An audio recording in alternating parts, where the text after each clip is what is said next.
आणि लोकांच्यातूनच ही उमेदवारी जाहीर झाली असेल तर त्याला घराणेशाही कसं आपण म्हणाल? हा माझा एक सर्वांनाच प्रश्न आहे. ज्या वेळेला आम्ही निवडणुकीला सामोरं जातो त्यावेळेला मोठ्या प्रमाणात विरोधक टीका टिप्पणी हे करतच असतात. म्हणजे गेल्या 2024च्या निवडणुकीत तर विरोधकांनी सर्व पातळी गाठल्या होत्या. महायुतीच्या ज्यावेळेला चर्चा चालू होत्या त्यावेळेला माझी त्यांच्याशी ह्या निमित्तानं भेट झाली. त्यावेळेला मला त्यांनी तेच सांगितलं की ऋतुराज जिंकून माझ्याकडे यायचं. अच्छा. पण ठीक आहे, गेले 5-10 वर्ष ज्यावेळेला आपण प्रभागात काम करतोय, आपण त्या जर पदासाठी लायक असेल तर लोक आपल्याला निवडून देणार आहेत, नाही तर लोक आपल्याला नाकारतील. तुम्ही लढणार असाल तर तुम्ही आमच्याकडे या, दुसरा कोणी उमेदवार आमच्याकडे घेऊन येऊ नका, अशा पद्धतीचा ज्यावेळेला फोर्स आला. म्हणजे मी तर राहतोय म्हणून नव्हे, पण ह्या परिसरातून आमच्या पापाच्या टिकटीपर्यंत, पापाच्या टिकटीपासून पुढे विनखांबी मंदिरापर्यंत प्रत्येक घराघरात मला ऋतुराज या नावानं सगळेजण ओळखतात. ही कुणाची संकल्पना नसेल आणि मला वाटत नाही कुणाच्या प्रोपगंडामध्ये देखील हा विजनमध्ये हा पार्ट आला असेल. त्यांची मी एकंदरीत बघत आलो की त्यांना टीका करण्याशिवाय दुसरं काय सध्या शिल्लक राहिलेलं नाही आहे. गेले 30-35 वर्ष सत्ता त्यांच्याच ताब्यात होती. त्यांनी काय केलं हे ते सांगू शकत नाहीत, पण आम्ही काय केलं हे जे उणे काढण्याचा त्यांचा प्रयत्न चालू आहे. कोल्हापूर महानगरपालिकेमध्ये अनेक ठिकाणी हाय व्होल्टेज लढते आहेत. कोल्हापूरकरांचं लक्ष काही विशिष्ट प्रभागांकडे लागलेलं आहे आणि त्याच पद्धतीनं विरोधकांचं लक्ष देखील अशा प्रभागांकडे लागलेलं आहे. या सर्व प्रभागांपैकी प्रभाग क्रमांक 7 हा सध्या चर्चेत आहे. या ठिकाणी हाय व्होल्टेज लढत होईल अशी चर्चा आहे. याचं कारण असं, या ठिकाणचे विद्यमान शिवसेनेचे आमदार राजेश क्षीरसागर यांचे सुपुत्र ऋतुराज क्षीरसागर यांनी महानगरपालिकेच्या या रणांगणामध्ये एंट्री घेतलेली आहे आणि त्याच्यामुळे एकंदरीत त्यांची या प्रभागासाठी ब्लूप्रिंट काय आहे, राजकीय वाटचाल काय आहे आणि ते स्वतः या निवडणुकीमध्ये असल्यामुळं सध्या ते टार्गेटवरती सुद्धा आहेत. या सगळ्या गोष्टींना ते कशा पद्धतीनं फेस करणार. ऋतुराज क्षीरसागर यांचं बोलणं हे सगळं संयमित आहे, परंतु ज्यावेळेस असे काही प्रश्न येतात त्यावेळेस ते बेधडक सडेतोड रीतीनं त्या प्रश्नांची उत्तरं देतात. अपेक्षा आहे की ऋतुराजजी याच प्रश्नांची सडेतोड आणि थेट उत्तरं देतील. ऋतुराजजी नमस्कार. नमस्ते. तुम्ही महानगरपालिकेच्या या निवडणुकीमध्ये आहे. सगळ्या कोल्हापूरकरांचं लक्ष या आपल्या निवडणुकीकडं, प्रभागाकडे लागलेलं आहे. या निवडणुकीमध्ये येण्याचं ठरवलं होतं की ऐनवेळचा झालेला हा निर्णय आहे? संदीपजी, गेले मला वाटतं 5-7 वर्ष आपण एकत्र काम करत आलो आणि 5-7 वर्ष तुम्ही मला बघत आलाय. किंवा मला थोडं मागं जायला देखील आवडेल. 2009 साली ज्यावेळेला माझे वडील आमदार राजेश क्षीरसागर पहिल्यांदा निवडणुकीला सामोरे गेले, तेव्हापासून आम्ही ग्राउंडवर काम करणारे कार्यकर्ते आहोत. आणि मग त्यानंतर 2010ची महानगरपालिका झाली, 2015ची महानगरपालिका झाली आणि आता ही आपली होऊ घातलेली 2026ची महानगरपालिका आहे.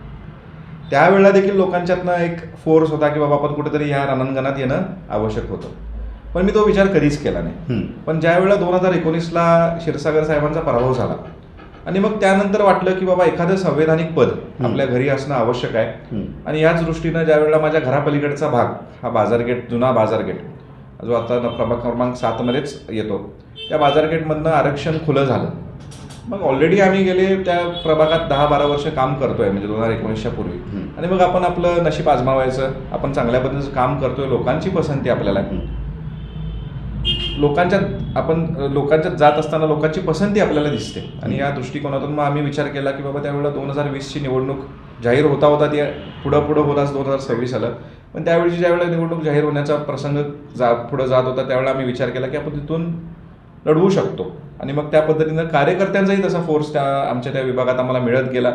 एक चांगली पसंती मला त्या प्रभागात मिळत गेली. पण ती निवडणूक झालीच नाही आणि त्यामुळे ते मी म्हणतोय की माझी ती तयारी जी मी 5 वर्ष किंवा 2020पासून ते 2024पर्यंत केली आणि त्याचा चांगला फायदा मला विधानसभेला झाला. विधानसभेला मला घरोघरी जात असताना बाबा ऋतुराज तू माझ्याकडे परत येऊ नकोस, माझ्या घरात येऊ नकोस, अशा पद्धतीच्या प्रतिक्रिया लोकांच्यात नाही यायला आणि त्याचा मतदानात देखील त्याच्याच पद्धतीनं रूपांतर झालं. त्यामुळे मी केलेली कामाची मला पोचपावती विधानसभेला मिळाली. पण कुठेतरी असतं की आपण ज्यावेळेला एक चांगल्या पद्धतीने तयारी करत असतो, एक चांगला गट आपण इथं बांधत असतो. त्यामुळं 2024च्या विधानसभेनंतर मी विचार केला होता की बाबा आता ठीक आहे, पुन्हा एकदा आपण माझ्या वडिलांना लोकांना एकदा सोडून, दोनदा सोडून, तिसऱ्यांदा लोकांनी आमदार केलं आणि मग आपण हा विचार करायचा का. आणि मग ज्यावेळेला मी थोडा विचार केला की बाबा आपण यातनं एक्झिट घेऊया, त्यावेळेला लोकांच्यातनं फोर्स व्हायला लागला. जर तुम्ही असला तर आम्ही सगळी एकत्र आहात या प्रभागात, नसेल तर आम्हाला आमचे प्रत्येकाचा मार्ग मोकळा आहे. तुम्ही लढणार असाल तर तुम्ही आमच्याकडे या, दुसरा कोणी उमेदवार आमच्याकडे घेऊन येऊ नका, अशा पद्धतीचा ज्यावेळेला फोर्स आला. आणि मग महायुती म्हणून पुढे सत्तेत जात असताना एक सीट महत्वाची आहे आणि कुठेतरी माझ्या नावानं जर पॅनलला फायदा होत असेल, पॅनलमधले 4च्या 4 उमेदवार निवडून आणण्यासाठी जर आपला कुठेतरी उपयोग होत असेल, त्यामुळे आम्ही म्हणजे जर तो तसा उपयोग माझा होत असेल तर त्या पद्धतीने आपण पुढे जाणं गरजेचं आहे, हा विचार घेऊन पुन्हा एकदा मग आम्ही मूड मांडण्याची तयारी चालू केली आणि मग ॲक्टिव्ह राहून लोकांच्या कार्यात राहिलो. डिसेंबर महिन्यात ज्यावेळेला या निवडणुकीची घोषणा झाली, तुम्हाला आम्हालाही अपेक्षा नव्हती, वेळ कमी होता, आम्ही माझ्या लहान भावाचं लग्न होतं, बरोबर, त्या लग्नाच्या गडबडीत होतो आम्ही सर्वजण. पत्रिकेच्या निमित्तानं मी प्रत्येकाच्या घरोघरी या प्रभागात नव्हेच तर शिवाय म्हणजे आमच्या या सगळ्या पेठात जायचा प्रयत्न केला होता. त्यामुळे त्याचा एक सपोर्ट आणि ह्या सगळ्या गोष्टी पाठीशी असल्यामुळे आणि आज मी चांगलं काम म्हणजे लोकांचा संपर्क, जर तुम्ही माझ्यासोबत इथं फिरला तर प्रत्येक घराघरात माझी इथं ओळख आहे. म्हणजे ही मी इथं राहतोय म्हणून नव्हे, पण ह्या परिसरातून आमच्या पापाच्या टिकटीपर्यंत, पापाच्या टिकटीपासून पुढे विनखांबी मंदिरापर्यंत प्रत्येक घराघरात मला ऋतुराज या नावानं सगळेजण ओळखतात. मला तिथं जाऊन माझी ओळख म्हणजे मी राजेश क्षीरसागरांचा मुलगा म्हणून सांगायची गरज लागत नाही. मी केलेलं चांगलं काम आहे, माझ्या मागं ह्या परिसरात क्षीरसागर साहेबांच्या बजेटच्या माध्यमातून असलेलं एक प्रेझेन्स फार मोठ्या प्रमाणात आहे आणि त्यामुळे त्याचा उपयोग करून एकनाथजी शिंदे साहेबांच्या माध्यमातून चांगलं काम आम्ही या प्रभागात केलेलं आहे. जुने आमचे खोलखंडोबा प्रभाग असेल, जुना आमचा बाजारगेट प्रभाग असेल, या ठिकाणी चांगलं काम केलेलं आहे. त्या ठिकाणच्या लोकांची इच्छा आणि ही इच्छा म्हणूनच आम्ही या निवडणुकीत समोर पुढं आणि आपलं स्वतःचं पॅनल स्ट्रॉंग करण्यापासून आम्ही या निवडणुकीत भाग घेतो. ऋतुराज, आपण सांगितलं की मी राजेश क्षीरसागरांचा मुलगा आहे ही ओळख करून द्यावी लागत नाही. ऋतुराज क्षीरसागर एवढं नावच पुरेसं लोकांसाठी आहे, परंतु ऋतुराज क्षीरसागर यांच्याबरोबर ज्यावेळेस राजेश क्षीरसागर यांचं नाव जोडलं जातं त्यावेळेस मग थेट आरोप केले जातात की बाबा ही घराण्याशाही पुन्हा एकदा राजकीय याच्यामध्ये येते. कसं बघता या मग सगळं? माननीय राजेश क्षीरसागरांचं नाव घेऊन मी पुढं जातो, ते फार मोठं नाव, फार मोठी ताकद माझ्या पाठीशीच आहे. त्यामुळं त्याच्याबरोबर येत असताना पॉझिटिव्हिटीबरोबर निगेटिव्हिटी आपल्याला पुढं घेऊन जावं लागतं. घराणेशाही मी अपेक्षित करत होतो की घराणेशाहीचा प्रश्न हा माझ्यासाठी तर विचारला जाणारच आहे.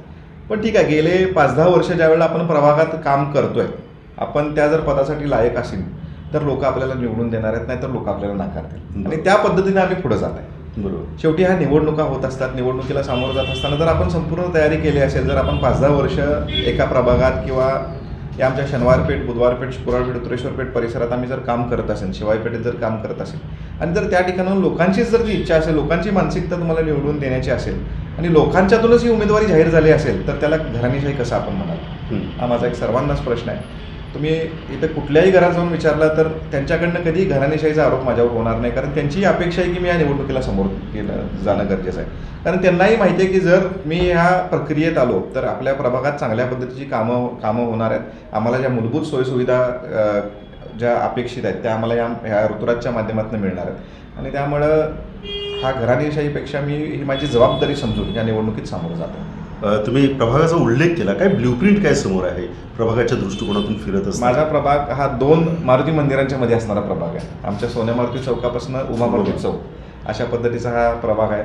यामध्ये फार 1-2-3 बागा येतात. खास करून आमची शाहू उद्यान बाग हे आमच्या या 2 प्रभागांचं नाक आहे. म्हणजे आमच्या खोलखंडोबाने जुना खोलखंडोबाने बाजारपेठ किंवा गंगावेश म्हणजे या परिसरातलं ते एक सेंटर पॉईंट आहे आणि त्या बागेचं डेव्हलपमेंट करायचं म्हणजे ज्या पद्धतीने क्षीरसागर साहेबांनी रंकाळा समोर ठेवून टुरिझमचा विचार करून रंकाळ्याचं डेव्हलपमेंट केलं आणि त्या रंकाळ्याची लाईट लागल्यानंतर असं त्या रंकाळ्याला एक सौंदर्य फुलल्यासारखी आज परिस्थिती आहे. तशाच पद्धतीचं काम त्या आमच्या शाहू उद्यान बागेत करायचं. त्या ऑलरेडी त्या कामाची सुरुवात झालेली आहे. माझा एक मानस आहे की ती आपली कोल्हापूर शहरातली सर्वात चांगली बाग आपण करून दाखवायची, हा एक माझा प्रयत्न आहे. त्या दृष्टीनं ऑलरेडी तिथं काम चालू आहे. आपण जरी आत्तासुद्धा गेला तर तुम्हाला तिथं काम चालू असणारं दिसेल. तिथं प्रत्येक क्षेत्राचा विचार करून मग तिथं एक छोट्या प्रमाणात ज्येष्ठ नागरिकांसाठी एक छोटं विरंगुळा केंद्र, महिलांसाठी चांगल्या पद्धतीचं वॉकिंग ट्रॅक, मुलांसाठी चांगलं चिल्ड्रन पार्क, नागरिकांसाठी म्हणजे तिथं ज्या पद्धतीनं आपण अंबाबाई मंदिर परिसरात डाम लावून तिथं गाण्यांचं म्हणजे बरोबर सगळे भावगीत भक्तिगीतांचं तिथं प्रदर्शन करतो, त्या पद्धतीनं ह्या ठिकाणी आपण तशाच पद्धतीचे लॅम्प्स लावून त्याच्या माध्यमातून जे लोकांना अपेक्षित असणारी जी गाणी म्हणजे जे आपण हेडफोन्स घालून जे आपण चालत असतो ते हेडफोन्सचा वापर न करता, कारण हेडफोनचा कदाचित शरीराला त्रास देखील आहे, तो वापर न करता त्या ठिकाणी तसे लॅम्प्स उभा करणे. आणि एक माझं तिथे संकल्पना आहे की तिथं युवक जास्तीत जास्त प्रमाणात यावे, त्यासाठी मी ती बाग फ्री वायफाय झोन करण्याचा प्रयत्न करतो. अच्छा, म्हणजे ही कुणाची संकल्पना नसेल आणि मला वाटत नाही कुणाच्या प्रपोगंडामध्ये देखील हा विजनमध्ये हा पार्ट आला असेल. शाहू उद्यान बाग ही बघण्यासाठी माझ्या शहरातल्या नागरिकांनी यावं अशा पद्धतीची बाग करून दाखवण्याचा माझा एक मानस आहे. त्याच पद्धतीची माझी वेल्लाळ बाग असेल, प्रत्येक बाग आपण तेवढ्या चांगल्या पद्धतीनं करू शकतो का नाही ह्याची मला कल्पना नाही, पण एक प्रयत्न माझा नक्कीच असणार आहे. त्याबरोबर माझं पाडळकर मार्केट असेल, कपिरतीर्थ मार्केट असेल, हे 2 मोठे मार्केट्स माझ्या या मतदारसंघात येतात. मार्केट्सची जर आज आपण परिस्थिती बघितली तर फार मोठ्या प्रमाणात तिथं घाण असेल किंवा त्याची दुरावस्था जी झालेली आहे, खास करून त्याचं शेड असेल, ते शेड बदलून किंवा काय तिथल्या लोकांशी, तिथल्या नागरिकांशी चर्चा करून काय आपण त्या कपिलतीर्थ मार्केटसाठी चांगल्या पद्धतीने जर काय करू शकत असलो तर तो करण्याचा माझा मानस आहे. चौकात हाय मास्ट, खास करून CCTV प्रूफ प्रभाग करायचा हा एक माझा प्रयत्न आहे. ठीक आहे, माझ्या प्रभागात मी आनंदी आहे की या प्रभागात पूर्ण शांतता आहे. इथं 18 पगड जाती आहेत, 12 बलुतेदार आहेत. म्हणजे परीट समाज आहे, जोशी समाज आहे, कुंभार आहे, कोरवी आहे, जोशी आहे, त्यानंतर लिंगायत समाज, तेली समाज, गवळी समाज, म्हणजे प्रत्येक समाज, मराठा समाज तितक्याच प्रमाणात आहे, मुस्लिम समाज तितक्याच प्रमाणात आहे. म्हणजे प्रत्येक समाज, आपल्या कोल्हापुरातील कुठला समाज नाही असा म्हणता येणार नाही, असे प्रत्येक समाज या भागात आहेत आणि सर्वजण गुणागोविंदाने या ठिकाणी नांदत आहेत. एकदम चांगली परिस्थिती, एकदम चांगला आनंददायी वातावरण या माझ्या प्रभागात आहे आणि हेच कंटिन्यू राहावं. कुठं जर काय अडचणी घडल्या तर त्यातनं आमच्या CCTVचं प्रोटेक्शन त्या लोकांना असणार आहे. अशा पद्धतीचा प्रभाग, एक CCTV प्रूफ प्रभाग करण्याचा एक माझा प्रयत्न आहे आणि खास करून महानगरपालिका देखील या प्रभागात येते. त्यामुळे तो चांगला, म्हणजे महानगरपालिकेच्या बाजूचा प्रभाग कसा असावा असे एक उत्तम उदाहरण आपण द्यावं असा एक माझा प्रयत्न आहे. अभ्यास तर चांगलाच दिसतोय प्रभागाचा, कारण ज्या पद्धतीनं तुम्ही प्रभागाची नावं सांगितलीत आणि मूलभूत प्रश्न जे काय आहेत ते तुम्ही सांगितलेत. पण या निवडणुकीला सामोरे जात असताना राजकीय टीका टिप्पणी होणार आणि विशेषतः आता राजेश क्षीरसागर हे आपले वडील आहेत, विद्यमान आमदार आहेत, त्याच्यामुळे टार्गेटवरती हा प्रभाग राहणार. तर या दृष्टिकोनातून ऋतुराज क्षीरसागर कशा पद्धतीनं या सगळ्या गोष्टींना सामोरे जाणार? नक्कीच बघा, 2009 पासूनची आमची ही सवय आहे. ज्या वेळेला आम्ही निवडणुकीला सामोरं जातो त्यावेळेला मोठ्या प्रमाणात विरोधक टीका टिप्पणी करतच असतात. म्हणजे गेल्या 2024च्या निवडणुकीत तर विरोधकांनी सर्व पातळी गाठल्या होत्या, पण माझ्या वडिलांनी मला ती शिकवण दिलेली आहे की विरोधक आपणच 4 वर्ष 11 महिने 15 दिवस प्रत्येकाला उत्तर द्यायचं, पण निवडणुकीच्या 15 दिवसात कोणालाही उत्तर द्यायचं नाही. आपण काय काम केले ते आपण लोकांसमोर घेऊन जाऊ. एक पॉझिटिव्ह प्रचार करण्याचं धोरण माझं असणार आहे. माझा विरोधक काहीही माझ्यावर बोलू दे, त्याचा मी काही म्हणजे काडी मात्र त्याचा परिणाम माझ्यावर होणार नाही, माझ्या बॉडी लँग्वेजवर होणार नाही, माझ्या लँग्वेजवर होणार नाही, हे मी ठामपणे ठरवलं आहे आणि माझ्या वडिलांनी मला ते कानमंत्रच दिलेलं आहे. जात असताना आपण जे काय काम केलं आहे ते 4 वर्ष 11 महिने 15 दिवस हे सर्वांवर टीका करण्याचे आणि सर्वांना उत्तर देण्याचे, पण जे 15 दिवस आपण मतदारांसमोर जात असताना किंवा लोकांसमोर जात असताना आपण जे काही या प्रभागात काम केलं तेच घेऊन आपण जायचं आणि हाच कानमंत्र घेऊन मी या निवडणुकीला सामोरं जात आहे. वडिलांनी कानमंत्र दिला आहे, परंतु आपले अध्यक्ष प्रमुख जे आहेत, शिवसेना प्रमुख एकनाथजी शिंदे, त्यांच्याकडून काही कानमंत्र मिळाला आहे का? कारण तुमच्या अनेक बैठका झाल्या, ऋतुराज तुला यावं लागेल, आपल्याला याच्यात मोठी कामगिरी करायची आहे. एकनाथजी शिंदे साहेबांचा आशीर्वाद तर कायमच माझ्या पाठीशी राहिलेला आहे. म्हणजे त्यांनी मला लहानाचं मोठं होत असताना बघितलेलं आहे आणि ज्यावेळेला मी निवडणुकीला सामोरं जात असताना ज्यावेळेला मी त्यांना भेटायला गेलो, म्हणजे हे सर्व महायुतीच्या ज्यावेळेला चर्चा चालू होत्या त्यावेळेला माझी त्यांच्याशी ह्या निमित्तानं भेट झाली. त्यावेळेला मला त्यांनी तेच सांगितलं की ऋतुराज जिंकून माझ्याकडे यायचं. अच्छा, अशा पद्धतीचं कानमंत्र त्यांनी पण मला दिलेलं आहे आणि तेच मी डोक्यात ठेवून त्या पद्धतीनं गेले 3-4 महिन्यापूर्वीचा हा विषय आहे. तेव्हापासूनच मी या भागात चांगल्या पद्धतीनं म्हणजे गेले 5-7 वर्ष तर करतोयच, पण आणि ॲक्टिव्हली काम करण्याचा प्रयत्न करत आहे. कारण आपल्या नेत्याचा जो शब्द आहे तो आम्ही कधीच पाडू देणार नाही. फक्त शेवटचे 2 प्रश्न. त्यातला एक प्रश्न असा की निवडणुकीचे एक टप्पे ठरलेले असतात, अर्ज दाखल करणं, त्याच्यानंतर मग नागरिकांच्या भेटीगाठी घेणं आणि त्याच्यानंतर मग एक नरेटिव्ह सेट केला जातो शेवटच्या दिवसांमध्ये. तर ही निवडणूक विशेषतः प्रभाग क्रमांक 7 ही कुठल्या मुद्द्यांवरती लढली जाईल असं तुम्हाला वाटतं? एकंदरीत माझं असं मत आहे की ह्या ठिकाणी महायुती आणि महाविकास आघाडी हे दोन्ही पक्ष म्हणजे एकमेकाच्या विरोधात लढत आहेत. आम्ही लढत असताना आमच्या विकासावरच पुढे जायचा प्रयत्न करतोय, कारण आम्ही केलेले आहेत. आम्ही या प्रभागात जवळपास 3.5-4 कोटीच्या आसपास आता कामं ऑलरेडी ह्या गेल्या 2-2.5 वर्षात केलेले आहेत आणि भविष्यात देखील आम्ही काय करणार आहे याची आम्हाला संकल्पना आहे, याची आम्हाला कल्पना आहे आणि त्यामुळे समोर जात असताना खास करून जास्तीत जास्त लोकांपर्यंत पोचणे, आपण जे केलं आहे हे लोकांना सांगणे, याच मुद्द्यांवर आम्ही समोर जात आहे. महाविकास आघाडी कशा पद्धतीने जाईल ह्याची मला सध्या कल्पना नाही आहे, पण त्यांची एकंदरीत मी त्यांचे जे नेते आहेत त्यांची मी एकंदरीत बघत आलो की त्यांना टीका करण्याशिवाय दुसरं काय सध्या शिल्लक राहिलेलं नाही आहे. गेले 30-35 वर्ष सत्ता त्यांच्याच ताब्यात होती, त्यांनी काय केलं हे ते सांगू शकत नाहीत, पण आम्ही काय केलं हे जे उणे काढण्याचा त्यांचा प्रयत्न चालू आहे. त्याच्यापेक्षा माझं असं मत आहे की तुम्ही काय केलं हे सांगा, आम्ही काय केलं हे आम्ही सांगेन आणि अशा पद्धतीने या निवडणुका पुढं नेल्या पाहिजेत आणि त्याच पद्धतीनं आम्ही विकासाच्या मुद्द्यावर आमचे जे काही विजन्स आहेत, भागाचं डेव्हलपमेंट जे करणं आणि लोकांच्या ज्या काही अपेक्षा आहेत, हे म्हणजे कोल्हापूर काय म्हणतंय हे गेले 5-10 वर्ष आमच्याकडनं या प्रभागात चालू आहे. भागातली लोक काय म्हणतात हे आम्ही ऐकूनच काम या प्रभागात करतोय आणि त्याच पद्धतीनं त्यांच्या ज्या काही इच्छा अपेक्षा आमच्याकडनं असतील त्या पूर्ण करून नेण्याच्या दृष्टीनं आमचा प्रयत्न आणि त्याच पद्धतीने त्याच मुद्द्यांवर आम्ही निवडणुकीला सामोरं जातो. आणि शेवटचाच प्रश्न म्हणजे ऋतुराज राजेश क्षीरसागर ही व्यक्ती आता निवडणुकीच्या रिंगणात आहे, त्याच्यामुळे घेराबंदी करण्याच्या दृष्टिकोनातून वेगवेगळ्या पद्धतीचे आता मार्ग अवलंबले जातील. परंतु ही निवडणूक तुमच्यासाठी सोपी आहे की टफ वाटते की ही संघर्षाची होणार? संदीपजी, कुठलीही निवडणूक सोपी नसते. निवडणुकीला सामोरं जात असताना त्या निवडणुकीमध्ये ज्या काय प्रक्रिया आपल्याला राबवायला लागतील त्या गरजेच्याच असतात. 15 डिसेंबरपासून मी घरात बसलेलो नाही आहे. गेले 2.5-3 वर्ष आपण प्रयत्न करतच आहे, पण निवडणुकीला ज्या वेळेला सामोरं जात असताना त्याच्यासाठी जे काय अपेक्षित कष्ट आपल्याला करणं गरजेचं असतं. माझे आत्तापर्यंत साधारण 3-3.25 हजार घरी स्वतः जाणं झालेलं आहे या 6 दिवसात आणि माझ्या मिसेसही राहिलेल्या 2-2.5 हजार घरी जाणं झालेलं आहे.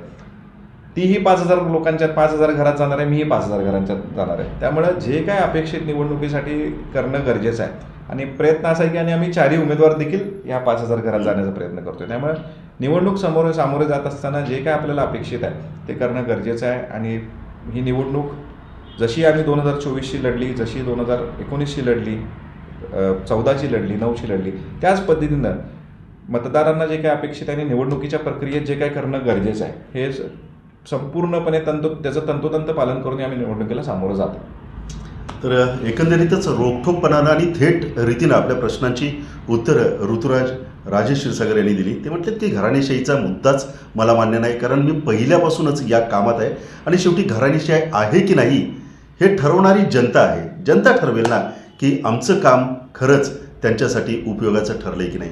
आणि दुसरी महत्त्वाची गोष्ट की हे सगळं करीत असताना विरोधकांच्या प्रश्नांना टीकेला उत्तर देण्याचा प्रयत्नच करणार नाही.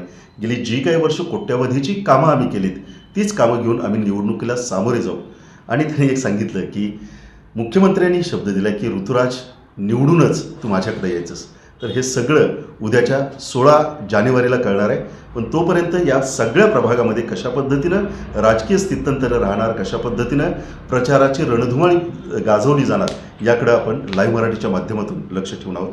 पण तुर्तास थेट रीतीनं सगळ्या प्रश्नांची उत्तरं देत त्याबद्दल मी आपले मनापासून थँक्यू.